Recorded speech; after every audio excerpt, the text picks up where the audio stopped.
Hi, I'm John Ed Matheson. When my son was real small, Si asked me to take him fishing, and I didn't find time to do it. He asked again, and I didn't go. So Christmas came around, and I saw my present under the tree. It was about 5 feet tall and very narrow. Then I knew it was a fishing pole. But then there was also another present that was nicely wrapped. On Christmas morning, I eagerly opened it, and there was my fishing pole.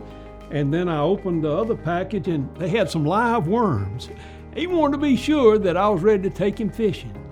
And 2 or 3 days passed, and I still didn't get to do it. I came home right after Christmas, and it was a beautiful afternoon. He had come home from kindergarten, and he was sitting out in the backyard with a fishing pole with the line and with some of those worms on the hook. I wrote a little book about it called Fishing for Birds. I asked him, I said, "What are you doing?" He said, "I'm fishing for birds." I said, "You don't catch birds that way." Now listen to what he said.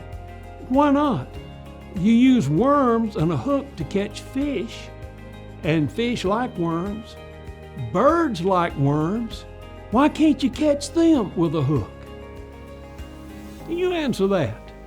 Sounds logical, except it doesn't work that way. And you know, a lot of things in life sound logical, but they don't work that way. In fact, God said, "My thoughts are so high above your thoughts." Today, don't rely on your thinking, trust God's thinking.